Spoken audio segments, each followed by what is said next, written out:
સુરતની તમામ વિધાનસભામાં નારી શક્તિ વંદના કાર્યક્રમ યોજાયો હતો, જેમાં વડાપ્રધાન નરેન્દ્ર મોદીના હસ્તે સ્વસહાય જૂથની 1.30 લાખ મહિલાઓ 250 કરોડ મહિલાઓને પીએમ દ્વારા સહાય કરશે। સુરતના અંબાનગરની પ્રાથમિક શાળામાં યોજાયેલા કાર્યક્રમમાં ગૃહ રાજ્ય મંત્રી હર્ષ સંઘવી ઉપસ્થિત રહ્યા હતા અને તેમણે રાજ્ય સરકાર તેમજ કેન્દ્ર સરકારની અલગ અલગ યોજનાઓ બાબતે માહિતી આપી હતી અને કેન્દ્ર સરકારે મહિલાઓ માટે કરેલા કાર્યો બાબતે હર્ષ સંઘવીએ પીએમ મોદીનો આભાર પણ માન્યો હતો। સુરતની તમામ વિધાનસભામાં નારી શક્તિ વંદના કાર્યક્રમ યોજાયો। કાર્યક્રમ અંતર્ગત વડાપ્રધાન નરેન્દ્ર મોદીના હસ્તે 13,000 સ્વસહાય જૂથની 1.30 લાખ મહિલાઓને 250 કરોડની સહાય કરવામાં આવશે। સુરતના અંબાનગરની પ્રાથમિક શાળામાં ગૃહ રાજ્યમંત્રી હર્ષ સંઘવીની ઉપસ્થિતિમાં કાર્યક્રમ યોજાયો। સાથે જ કાર્યક્રમમાં સુરત મહાનગરપાલિકાના કમિશનર શાલિની અગ્રવાલ સહિત મહાનગરપાલિકાના હોદ્દેદારો પણ કાર્યક્રમમાં ઉપસ્થિત રહ્યા હતા। કાર્યક્રમમાં સંબોધન કરતા સમયે ગૃહ રાજ્યમંત્રી હર્ષ સંઘવી દ્વારા જણાવવામાં આવ્યું હતું કે આજે દેશના ઝૂંપડામાં રહેતા લોકો વર્ષોથી પ્રતીક્ષા કરતા હતા કે એવા વડાપ્રધાન આવશે કે જે બહેનો અને મહિલાઓ માટે વિચારશે અને આઝાદીના 65 વર્ષ પછી આજે મહિલાઓને પાકા મકાન આપે એવા વડાપ્રધાન મળ્યા છે। હજુ ઘણા પાકા મકાનો બનાવવામાં આવી રહ્યા છે। તેમણે એવું પણ જણાવ્યું હતું કે અહીંયા બેસેલા ઘણા બહેનોએ ભૂતકાળનું શાસન જોયું છે। બહેનો કિલોમીટર સુધી પાણી ભરવા જતા હતા અને પાણી ભરીને ઘરે આવે તો વીજળી લોકોના ઘરેથી ચાલી જતી હતી, પરંતુ વડાપ્રધાન નરેન્દ્ર મોદીના કારણે આજે લોકોના ઘર સુધી વીજળી પહોંચશે અને આજે 20 મિનિટ પણ પાણી જાય છે તો લોકો કોર્પોરેટરને 20 થી 25 ફોન કરી લે છે કે પાણી કેમ ચાલ્યું ગયું। તેમણે એવું પણ જણાવ્યું હતું કે આયુષ્યમાન ભારત યોજનાનું કાર્ડ ન હતું ત્યારે ઘરમાં કોઈ વ્યક્તિ કે પરિવારનો સભ્ય બીમાર પડે ત્યારે પરિવારના સભ્યોએ વર્ષોથી ભેગા કરેલી બચત અથવા તો તેમને પોતાની બચતમાંથી લીધેલા દાગીના વેચીને પણ આ વ્યક્તિની સારવાર કરાવવી પડતી હતી। એટલા માટે જ વડાપ્રધાન નરેન્દ્ર મોદી દ્વારા આયુષ્યમાન ભારત યોજના શરૂ કરવામાં આવી છે અને લોકોએ વડાપ્રધાન નરેન્દ્ર મોદીનો આભાર પણ માનવો પડે। આ ઉપરાંત તેમણે એવું પણ જણાવ્યું હતું કે રાજ્યમાં જે દુષ્કર્મોના કિસ્સાઓ સામે આવે છે તેમાં આરોપીને સજા આપવાની કામગીરી ખૂબ જ ઝડપથી ભૂપેન્દ્ર પટેલની સરકારના સમયમાં કરવામાં આવે છે। સૌથી વધારે ઉંમરકેદની સજા ગુજરાત સરકારે કરે છે અને મોદી સરકારે અને ગુજરાતની ભૂપેન્દ્ર સરકારનો આપ સૌ મહિલા વતી હું આભાર માનું છું, તેમ હર્ષ સંઘવીએ કહ્યું હતું। सीए, वकील, शिक्षण, डॉक्टर, आईटी प्रोफेशनल, वेपारी, खिलाड़ी, पूर्व सैनिक, सहकार क्षेत्र जेवा विविध वर्गना लोकोने भी आ सूचनना कार्यक्रमों समावी लेवामां आव्या छे। पार्टीमां चाली रहेला अन्य अभियान तेमज बैठकोमां भी भारतीय जनता पार्टीना बूथ स्तરના કાર્યકર્તાઓ, પેજ સમિતિના કાર્યકર્તાઓના भी સૂચનો લેવામાં આવશે અને એ સૂચન બી આ સંકલ્પ પત્રમાં જોડાવા માટે અને સમાવેશ કરવા માટેનો પ્રયત્ન કરવામાં આવશે।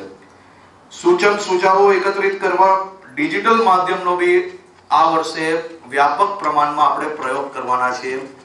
ભારતીય જનતા પાર્ટી અને ખાસ કરીને દેશના લોકપ્રિય પ્રધાનમંત્રી આદરણીય મોદી સાહેબે હંમેશા ટેકનોલોજીનો વધુમાં વધુ ઉપયોગ કર્યો છે અને એ ટેકનોલોજીનો ઉપયોગ કરીને દેશના સામાન્ય નાગરિકો સરકારના વિવિધ કામો જોડે જોડાઈ શકે, વિવિધ લાભો લઈ શકે યોજનાઓનો, તે માટે વધુમાં વધુ ટેકનોલોજી લાવવાથી ટ્રાન્સપરન્સી બી આવી ને વધુમાં વધુ લોકો એનો લાભ બી લઈ શક્યા છે। આજે ખાસ કરીને સુરત શહેરના નાગરિકોને હું એક નંબર જાહેર કરવા માંગુ છું, જે નંબર પર મિસ કોલ કરીને ખાસ કરીને આપ આપના સૂચન અને સુઝાવ આપી શકશો। એ નંબર છે 9090902024 એટલે કે 9090902024 એના ઉપર મિસ કોલ આપીને તમે તમારા સૂચન અને સુઝાવો આપી શકશો। છેલ્લા 10 વર્ષની કેન્દ્ર સરકારની તેમજ રાજ્ય સરકારની સિદ્ધિઓ વિશે 5 થી 7 મિનિટ તમામ લોકો જે પોતપોતાના વિચારો રજૂ કરી શકે અને એ વિચારોના માધ્યમથી તેમના મનની વાતો લોકો સુધી પહોંચાડી શકે તે માટેનો બી પ્રયત્ન કરવામાં આવ્યો છે। મોદી કી ગેરંટી એક એવો શબ્દ છે, એક એવો વાયદો છે કે જે વાયદો જે ગેરંટી 100% એ ગેરંટી પૂર્ણ થાય તેવું દેશભરના નાગરિકોને સંપૂર્ણ વિશ્વાસ છે. મોદી કી ગેરંટી દેશની અંદર ધર્મસ્થાનો એક પછી એક, જેમ કે અયોધ્યામાં ભગવાન શ્રી રામલલ્લા બિરાજમાન થયા, ભવ્ય રામ મંદિર બનાવવામાં આવ્યું, કાશી વિશ્વનાથ કોરિડોર ડેવલપ કરવામાં આવ્યો, ઉજ્જૈન મહાકાલ ડેવલપ કરવામાં આવ્યું, કેદારનાથ બદ્રીનાથ ડેવલપ કરવામાં આવ્યું. માત્ર એટલું જ નહીં, ધર્મસ્થાનો જોડે જોડે દેશની મેડિકલ સીટો ડબલ કરવામાં આવી, 70,000 કિલોમીટરથી વધારે નવા હાઈવે ડેવલપ કરવામાં આવ્યા, એન્જિનિયરિંગ સીટોનો વધારો કરવામાં આવ્યો, દેશની અંદર મહિલાઓને હેલ્થ ગેરંટી આપવામાં આવી, આયુષ્માન ભારત થકી દેશના કરોડો પરિવારને પોતાના પરિવારની સ્વાસ્થ્યની ચિંતામાંથી મુક્ત થયા. દેશની તમામ માતા બહેનોને શૌચાલય ઘરોની અંદર બનાવીને ખુલ્લામાં શૌચમુક્તમાંથી મોટા ભાગના રાજ્યોને દેશમાંથી આમાંથી મુક્તિ અપાવવામાં આવી.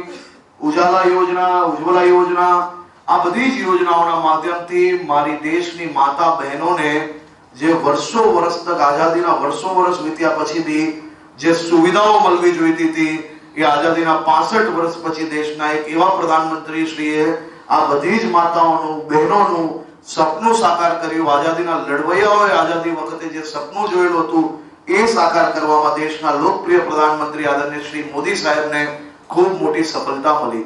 આજેનું જીવતું જાગતું ઉદાહરણ આપણે સૌ લોકોએ આ દેશમાં જોયું છે. મહિલાઓનો કાર્યક્રમ હોય,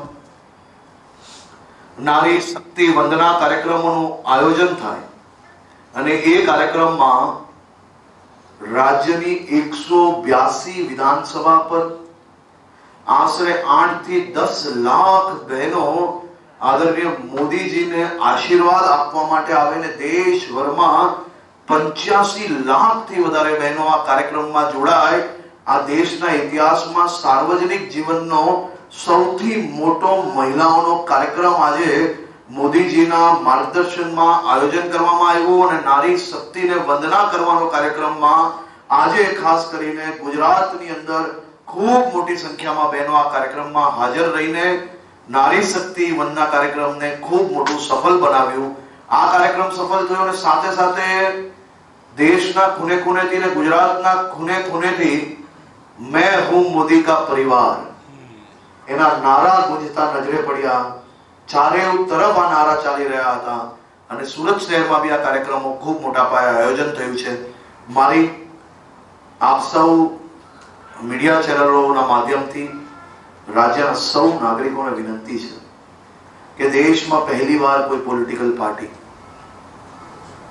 દેશના નાગરિકોના વિચારો, તેમના મનની અંદર જે અનેક પ્રશ્નો હોય, એમને જે સુવિધાઓની જરૂર હોય, એના જે સૂચન અને સુઝાવ હોય એ લઈને સંકલ્પ પત્ર બનાવવાનું આ અદ્ભુત કાર્ય આટલા મોટા પ્રમાણમાં કાર્ય હાથ ધરવામાં આવ્યું છે. વધુમાં વધુ નાગરિક આમાં ભાગ લે. તમારા મનમાં જે કોઈ સૂચન હોય તે આપ જરૂરથી આપજો. આપના સૂચનોનું પાલન કરવાનો અમે જરૂરથી પ્રયત્ન કરશો અને આપ સૌના મનોના વિચારો પ્રમાણે આ સંકલ્પ પત્ર જ્યારે બનવા જઈ રહ્યું છે ત્યારે દેશના સૌ નાગરિકોને, ખાસ કરીને સુરત શહેરના નાગરિકોને હું ખૂબ ખૂબ અભિનંદન આપું છું.